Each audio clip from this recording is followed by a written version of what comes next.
17th of November 1961. Paris night, stage lights hot on his face. Viktor Orlov lifts his trumpet and counts down the band. He is a Soviet spy.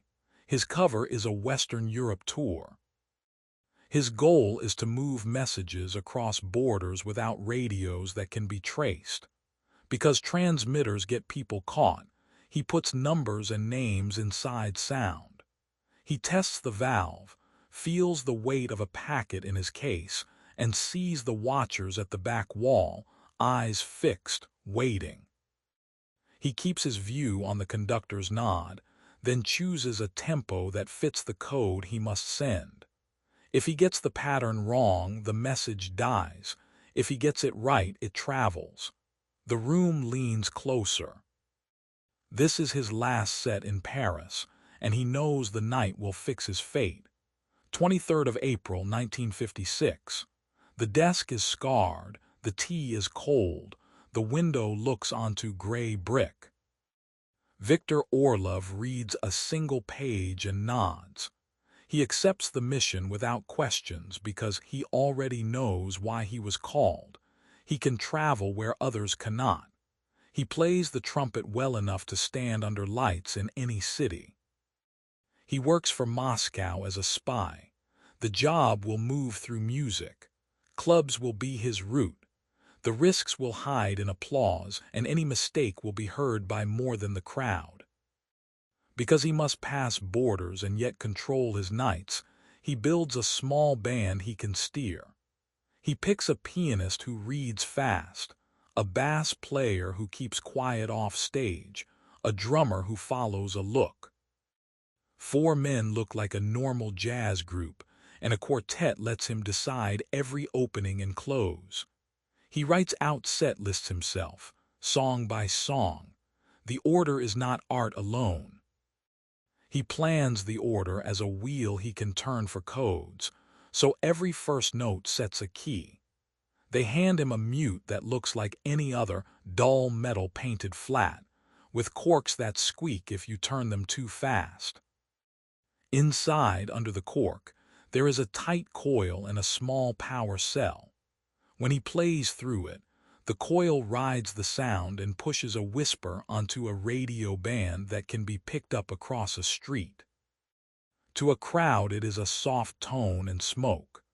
To a receiver, it is a line of pulses in time. He trains to put marks inside his solos so that a second ear can hear data in what the first ear thinks is style. He spends nights with a metronome and a pencil. He builds a songbook that looks like a student. Plain cover, torn corners, coffee stains. On blank parts of the staff, he draws small circles and lines that do not touch the notes. They are not fingerings, they are the key. A circle around a bar number tells him when to start a count. A dot near a rest tells him to hold his breath longer by a fixed beat. He writes false chords in pencil so a search will find only music. He hides the book under tangled valve oil and spare reeds he does not need. Because the method needs time that does not slip, he gives up flourishes he once loved. He slows his lines so the shape of each bar stays steady. He chooses melodies that let him measure his breath to a click in his head. He does not like the loss. He can hear himself giving up color, but he sets a rule to live by. If the message is heavy, he will not improvise off the plan. The music bends to the mission. On easy nights, he can play a little wider. On hard nights, he will be a machine. He stops writing letters to his family. Each line would be risk, a trace that can be linked to a tour date or a border stamp. He keeps a photo in his wallet and a memory of his mother's kitchen on winter mornings and leaves it there. He thinks of the quiet in his father's hands and then does not think more. He tells himself that silence is a payment for speed.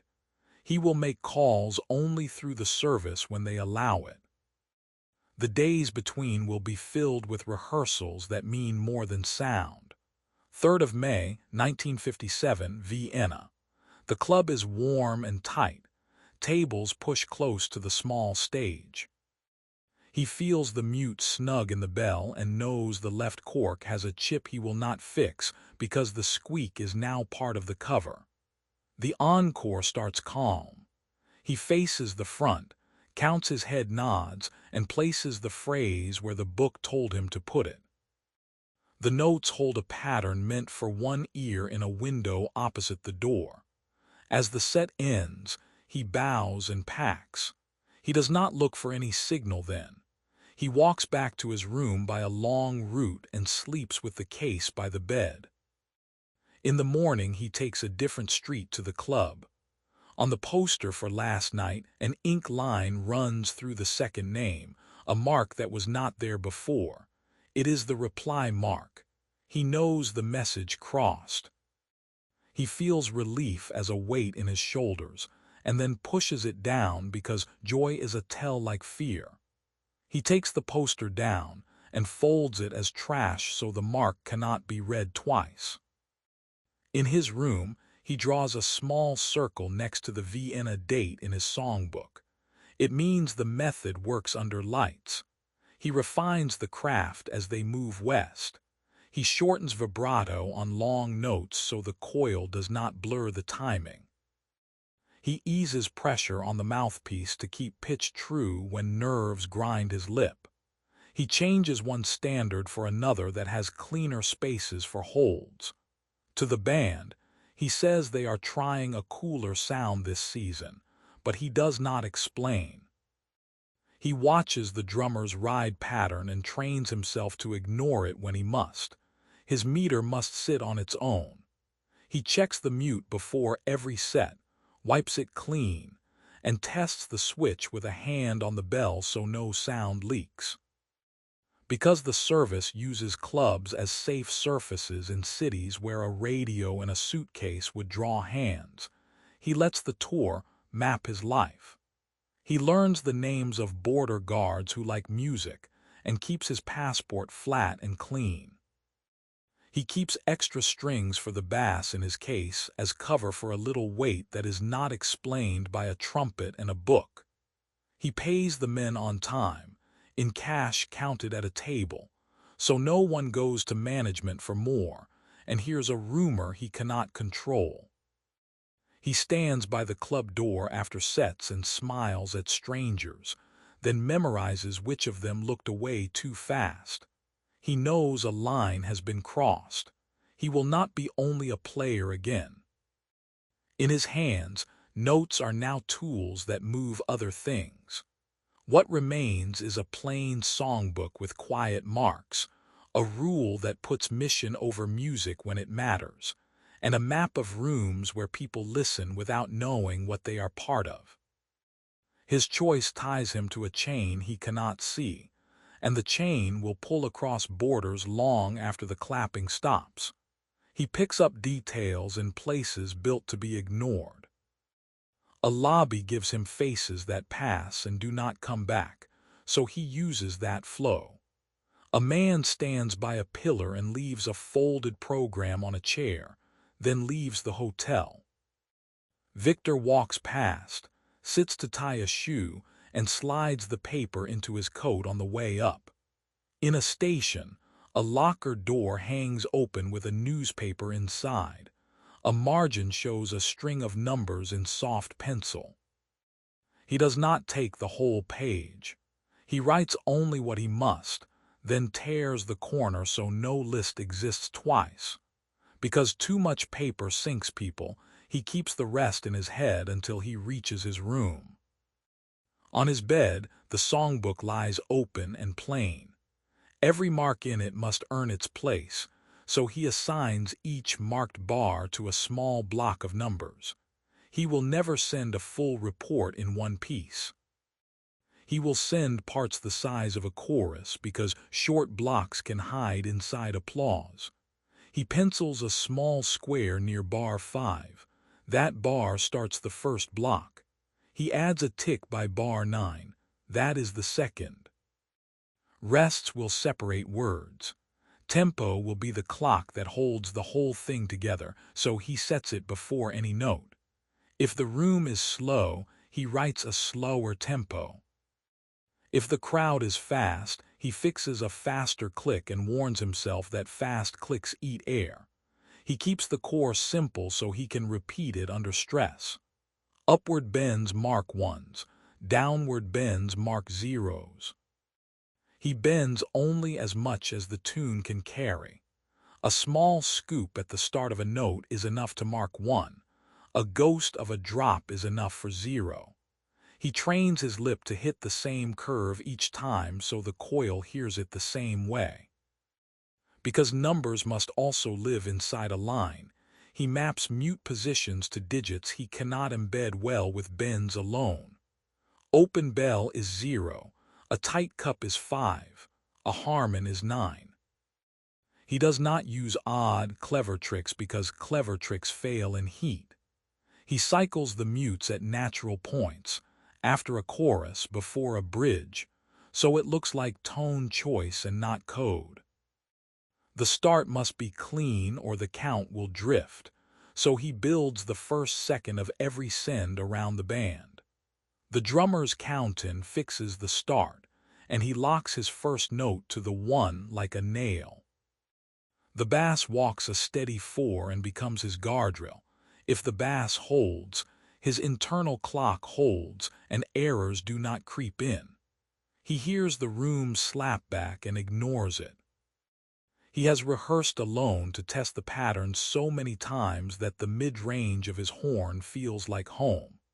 He stays there on purpose because extremes smear on bad speakers, and the receiver in a car will not like that. Flourishes that could confuse the bends are gone. The band hears a cool, spare style and follows his lead without questions. He lets them think it is a season's choice. In the set, his body becomes part of the path. He leans close to the stage microphone because the hidden transmitter rides his horn's sound out of the room. The closer the bell is to the microphone's heart, the cleaner the line of pulses on the carrier. He turns the mute by feel with a hand inside the bell and keeps the motion small so it looks like a player's habit. He takes the mic on a diagonal so the audience hears music and not air pressure, and he uses that angle to hide the small flick he must make to switch ahead. The soundman, if there is one, hears only a rich tone. The coil hears the marks he placed in time. The exit is not his. He never sees the receiver. A car waits 2 streets away with a small box under a seat. That is all he knows and all he needs to know. He trusts the signal but not people, so he never meets the driver and never goes near that street. He finishes the set, bows, claps the drummer's shoulder, and walks to the alley like any man who needs air. He does not check his watch in the open. He does not look back. The next morning he takes a route that passes a certain window. A cigarette stub sits on the sill, filter out, and that small, common thing says the block arrived. If the sill is clean, he knows he must send the block again with a fresh bar assignment and a safer tempo. He does not keep a second plan on paper, he keeps it in his breath. Mistakes still try to enter. One night, the drummer counts in too fast because the room is loud. Viktor feels the click run away and knows the clock will choke his air before the chorus ends. He uses a long rest he marked between words and adds an extra beat to it. On the chart, that rest is just space. In the code, it is a reset. He pulls the tempo back by half a hair on the first note after the rest. The bass hears the center and follows him. The audience hears a laid-back turn. The receiver hears the beats widen back to the intended speed, and the bits fall into place. On another night, the club swaps a microphone for a ribbon that dulls the high end.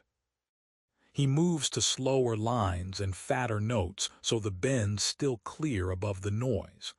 He does not argue with the staff because arguing leaves a trace.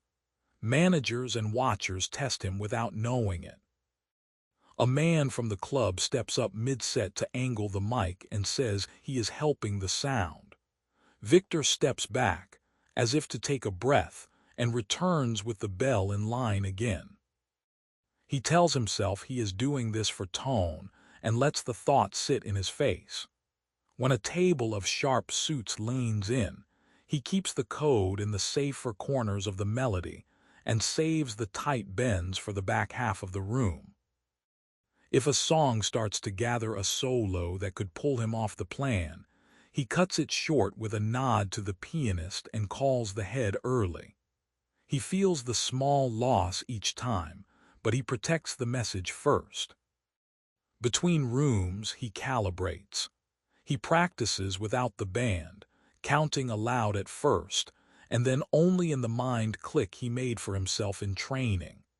He taps a foot on the floor to match the bass he will hear later, then stops tapping because the floor can give him away. He plays mid-range notes into a pillow to hear how bad speakers blur corners, and he adjusts his bend size to survive that blur. He tests mute changes with eyes closed so he can trust the positions when the lights blind him. He times the run from set break to alley door and back so he never crosses the room at a fixed minute that someone could study. Each step is small and plain on its own. A bar marked here, a bend there, a car that never shows itself. Together they make a line that stretches across a night and into a street he does not walk. He has chosen to trade colors in his playing for marks in a code, and he feels the cost when the crowd calls for a flourish he will not give. But the cost is part of the craft he built. What leaves his bell now does more than please a room. It moves a block of numbers to a hand he will never shake, so a choice he made at a desk can touch a city he may never see. Leon likes to let bars breathe. He leans back on the bench and floats the beat until the edges blur, and the room loves the ease. Viktor hears danger in it. Loose time makes the code lose its clock. He keeps a hand on the air near his hip where Leon can see it, 2 fingers marking a pulse that never wavers. He calls tunes that close tighter around the changes, so the pianist has less room to drift. He never tells him why. The band decides his strict set orders come from nerves, a need for control. He lets that belief stand because it covers the real order he is keeping. In Zurich, a handler wears a buyer's smile and a good coat and turns up at sound check with a record under his arm. He talks about pressing quality and sleeve art with the manager and asks Viktor to sign the inside as if a collector. When Viktor opens it, fresh manuscript paper sits between the cardboard and the vinyl, edges rubbed so they do not shine new. A small card notes a pickup time in a street that looks like any other. Viktor slides the pages into his worn book, tests their size against the cover, and holds the weight in his hand to feel what changed. He lowers the floor on solos that night so the new bars can live without strain. 19th of January, 1958, Munich. The room is bright and close. A British sound man with neat hair frowns at the board and tilts his head. In the middle of a ballad, he walks to the stage and listens to the air near the bell, then calls for the house to check cables. Viktor hears the word undertone but not the rest. He feels the floor tilt. He presses a valve and makes a show of a sticky stop, gives the band a small shake of the head, and ends the tune early as if to protect the horn. In the break, he switches the carrier to slower ballads only and lowers bend size by half so a thin line hides inside warmth. He keeps his gaze on his case and not on the board. The next move takes them north and then west. At Calais, rain spits at the ferry terminal, and a customs officer flips through the book with a thumb that leaves a damp edge on one page. The worn corners and coffee stains pass the glance. Viktor watches the face, not the hands. Nothing catches. The book comes back. He walks out calm and notes the danger in his head. In a rented room that night, he scuffs 2 clean pages with his shoe until the fibers dull, draws a soft ring from an old cup on the inside cover, and tears one corner by a stitch so it looks like it has been pulled many times. He makes the damage look like time, not a plan. In Brussels, after a set that runs hot, a man in a coat waits by the alley with a cardboard box. Inside is a reel of tape labeled with the club's name in a round hand. "A gift," he says with his eyes and a nod.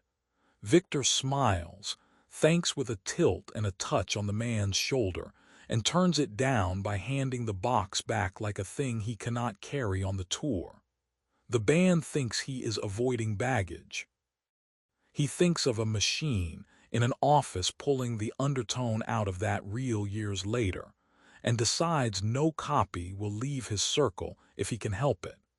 He keeps the carrier off on any night when the house says they will tape the set. A week later, he senses a shape behind him near the hotel. A face he saw at the club stands by the newspaper stand and then shows again by the lift. He does not test it by looking twice. He asks for a room change for a reason that is plain and dull, a broken window latch, and takes a key to a floor that looks the same. The drop that was meant to sit in a hollow under the stair rail does not happen. He does not pass that spot at the hour. He walks a new path to the stage and keeps the night clean. He knows what he has lost. A block that should have left his hands sits in the case and adds weight to the next. Because he missed that drop, the packet grows. He moves numbers that were meant to be split across 2 nights into one. He redraws his plan in the margins of the book with a blunt pencil and sets the heavy bars under ballads only. Faster tunes will be music with no marks until the backlog clears. He counts the breaths it will take and notes where he will need to save air. Paris sits on the calendar ahead. He assigns the cleanest hall to carry more than he wanted and maps a double send spread across 2 slow pieces with a break between them to hide a reset. The thread will stretch. He will hold it. The band feels the tighten and rolls with it. Leon lifts his hands a little higher on entries when Viktor's 2 fingers move. The drummer watches the bell instead of the ride. No one asks why they are playing more ballads this month. They joke about winter and the mood of the rooms, and he lets the line stand where it is safe. He keeps cash even tighter and nights quieter so he can hear footsteps in hallways and the hum of the stage gear before they play. The music stays spare and cool, not because of taste alone now, but because spareness keeps the count clean. He measures the cost in small things. In Munich he had to end a tune when the room leaned in, and in Brussels he denied a fan who wanted to share a souvenir. In Zurich he held new paper that came from a hand he will not meet again. Each choice keeps the line alive and bends the music flatter, and he accepts the trade. What remains are pages that look like any player's, a set that stays inside time a touch more than fashion wants, and a plan that makes Paris carry the weight he could not move elsewhere. The next step will show whether the room can hold both the sound and the load. On the 12th of November, 1958, the hall burns bright and the seats are full. He keeps the case closed on his lap and feels the weight of a full set list inside. The missed drop has turned time into risk. The names and a shipping schedule must move in one night or stale. He lays the plan in his head again because paper cannot hold it. 3 parts across the set, with the longest block folded into the slow ballad that sits in the middle. He loosens his shoulders, tests the cork with his thumb, and fixes the opening tempo to a number he can hold under lights. If he can keep the count clean, the rest can ride inside it. At the sound booth, 2 men stand a little apart from the others. Their faces do not ask for autographs. They do not listen with bodies. They count. He feels their eyes and decides the first block will be clean and small, a test across the opener that can pass as tone choice if it draws attention. He calls the tune and raises 2 fingers near his hip to set the pulse where he wants it. The drummer answers without knowing. The first chorus moves past, and he places the marks on the second, short scoops aligned to bars he assigned in the book back at the hotel. He keeps the mute change for the bridge so it reads like color in a big room. The house has heat in it. The engineer nudges level and the room swells on the loud notes. That moves the danger from pitch to air. Between numbers he steps deeper into the mic center and checks the tilt of the stand with a thumb and a smile like any player who wants himself a touch brighter. He keeps his lungs steady and saves air for the ballad that will take the longest block. He cuts a planned solo short on the 3rd tune and lets the piano stretch instead. The audience hears generosity, and he takes the minute to cool his lip and count the clicks ahead. The ballad starts, and he slows it by half a hair on the head so the code will sit flat. The room leans into the quiet because quiet promises truth. He hears the hall's echo come back like a soft second hand and locks his count to the bass so the echo cannot pull him. The watchers by the booth do not move. He thinks only of the shapes he must draw, the names first, then the loading times, then the route marks. He takes the mic on a diagonal that lowers blast and hides his hand as it turns the head inside the bell. Mid-solo, a swell climbs toward feedback. He feels the edge of it in his teeth. He tilts the bell an inch, rides the same note without wide vibrato, and the swell flattens. He holds the beat through the shift so the bit does not smear. The sweat under his collar is cold, but his breath is the clock and he keeps it. At the end of the phrase, he stops on a long note that blooms, the signal he set with his handler years ago to mark end of message on heavy sends. He lets the applause come up and inside it, releases a thin controlled tone under the bell, short, plain. The coils whisper under hands and voices. He carries the 3rd part in the set's back half, a mid-tempo tune that can bear a small block without drawing lines under itself. He heard in rehearsal that its bridge holds steady in this room, and he uses it for the last digits of the schedule. The 2 men do not come closer. He does not look for them because looking builds links. He takes the last chorus, sets the final bit on the downbeat, and ends short to keep the crowd from calling the top again. The band reads it as choice and bows as one. Backstage, the air tastes of hot dust and metal. He turns his back to the corridor and wraps the special mute in florist, paper the color of old cream. The paper came from a bouquet left at the wing by a couple in the front row. He had seen it when he walked on and marked it in his head as cover. Florist paper makes sense by a stage door where gifts pass. He slides the mute into the fold, pulls the paper tight, and lays it by the agreed bin where workers toss swept-up programs. He wipes his hands on his trousers, puts a plain cup mute in the case, and steps into the alley. The taxi is there. He gets in without turning to the door. The city's lights smear on the window as they move. On his knee in the book, he writes in small letters, "Play complete." He uses the wrong hall on purpose because wrong halls have covered his marks before. Morning does not bring rest. He walks past the window that should carry the reply and finds the ash stub turned out, the sign they chose because it means nothing to anyone else. He files it in his head next to the weight in his chest that will not leave. He turns his route, books the train east, and keeps his bag light. On the 18th of November 1958, in a compartment near Brno, the tightness climbs. His hands go cold.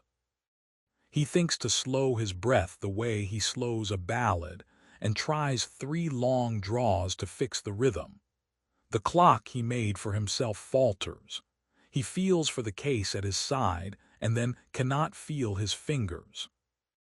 He leans back and sees nothing but the inside of his own lids. The book is inside the case. The case rides onto the end of the line and then home. Years pass. The book sits in a drawer until a house search and a file merge put it on a different desk under a different light. In London, a small team listens to brittle club reels pulled from shelves by managers who saved everything, and by stations that taped broadcasts for their own lists. An analyst holds the pages and hears the thin, controlled tone under applause where it should be a hiss. The circles by bars that once looked like a player's fuss become anchors. They match the bends to digits, the mute changes to blocks, the held notes to message ends. The names and times resolve not as art but as freight and routes, and inquiries move along docks and across offices where papers wear stamps. He does not see any of that. What remains is a plain songbook, a habit that turned breath into time, and a last night when a crowd leaned in and made room for numbers that would travel farther than he did.